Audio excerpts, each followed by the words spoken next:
The rhythm of Raleigh-Durham International Airport in the early morning was always the simian anxious pulse of humanity buzzing under fluorescent light. Phones buzzed across marble benches. Heels clicked with urgency down polished corridors. Airline staff moved in tight, practice formations, their expressions indifferent from long hours and short patience. But that morning, something shifted.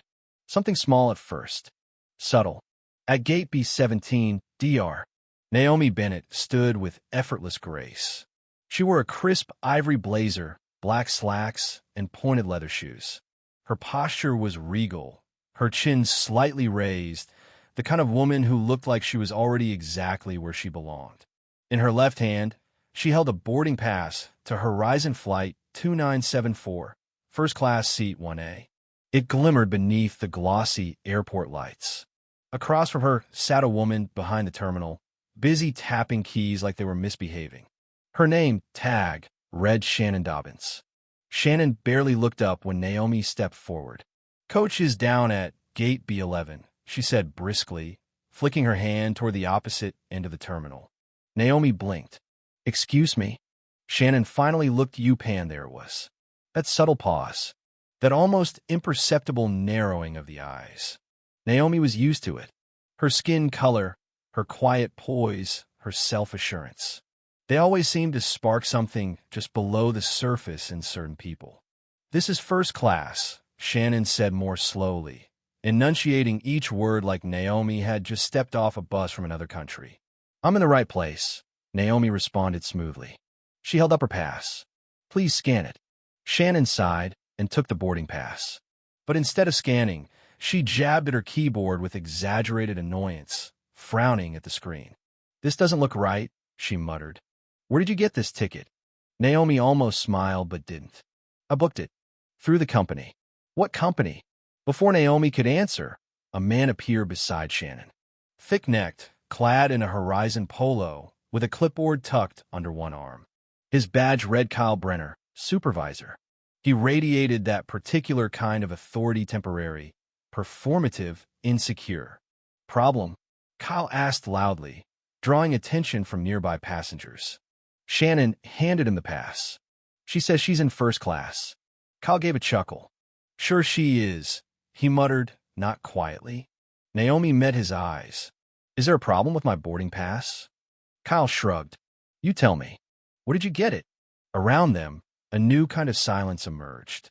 Not the absence of noise, but the kind filled with tension. A man lowered his newspaper. A student paused her laptop typing. A teenager subtly lifted his phone and hit record. Naomi tilted her head. "Do you ask every first-class passenger how they got their ticket?" Kyle folded his arms. "When something looks unusual, yeah." Shannon added with a smirk, "Could have been a system error. Happens with third-party bookings sometimes." Naomi said nothing. Her silence wasn't submission, it was strategy. A young woman across the room openly pulled out her phone and began filming. The teen was still recording. Kyle gestured toward the service desk. "Look, ma'am, don't make a scene. Head over there. They'll sort you out." Naomi repeated, barely a whisper, "Sort it out." Kyle stepped in again. "We got other passengers boarding. Please move aside." Naomi took back her ticket. She said nothing. Instead, she turned and walked to a bench near the windows. She sat down, legs crossed, calm. From her purse, she pulled out her phone and made a quiet call. "This is DR. Bennett. Initiate Protocol Atlas. Immediate digital suspension of Horizon Airlines infrastructure. Effective now." And that was all. 15 minutes later, chaos. Gate B-17 buzzed with confusion. Monitors blinked blank. The Horizon app crashed. Luggage tracking systems failed. Pilots radioed in from the tarmac navigation dashboards were frozen. Shannon was hammering her keyboard. Kyle was shouting into a walkie-talkie. Naomi remained seated. A young man approached hesitantly, still holding his phone. "Excuse me, are you DR? Naomi Bennett." She nodded. I think you just grounded an airline." She gave a small smile. "Not quite. I just stopped helping them fly." Meanwhile, in Atlanta, at Horizon Airlines headquarters, CEO Bradley Cross stood frozen in the operations center. Every screen was black. Red error codes multiplied. His tech director approached, pale. "It's been a Dynamics," he whispered. "They've revoked everything." "Why?" Bradley asked, already dreading the answer. Someone played him a video gate B-17, Naomi calmly being dismissed again. He recognized her instantly. Years ago, an aerospace think tank named Navera Systems, Naomi had been Bradley's boss. She was brilliant. He was ambitious. She had once fired him not for performance, but for behavior, crude comments, inappropriate remarks to interns. She documented it all and ended his career quietly. Now, she didn't need to fire him. She could just unplug him. At Horizon's PR wing, communications director Melissa Grant was sobbing into her sleeve. The Times just posted it. The BBC's already got translations. It's viral. Bradley barked, "Issue a statement. Deny. Apologize. I don't care." "There's more," Melissa said, handing over a memo. Internal report from 2018. You signed it. Says, phase out Bennett Dynamics unless leadership realigns with Horizon values. It's online. They're calling it the Plantation Memo. Bradley sat down, silent. In her hotel suite, Naomi removed her blazer, folded it neatly. Her assistant Jada was still scrolling. "They're begging for a meeting," Jada said. Bradley himself. "They think this is PR," Naomi murmured. "It's not." Jada raised an eyebrow. "Then what is it?" "A reckoning." Later that day, at Horizon's war room, a young engineer muttered, "We can't even reboot without her encryption keys." She didn't just pull the plug, she built a maze. Bradley stared at the wall of error codes. "She has us by the throat." At a press conference, he stepped forward, eyes glassy. "We deeply regret the incident at Gate B-17. The involved employees have been placed on leave." A Bloomberg reporter asked sharply, "Was Dr. Bennett the architect of your digital infrastructure?" Bradley hesitated. "Yes." "Did you recognize her?" "No." "Then why did your team treat her like she didn't belong?" "We're investigating that." In her hotel suite, Naomi watched. "No, I'm good. Just clarity." "Tomorrow," she said to Jada, "release the internal emails.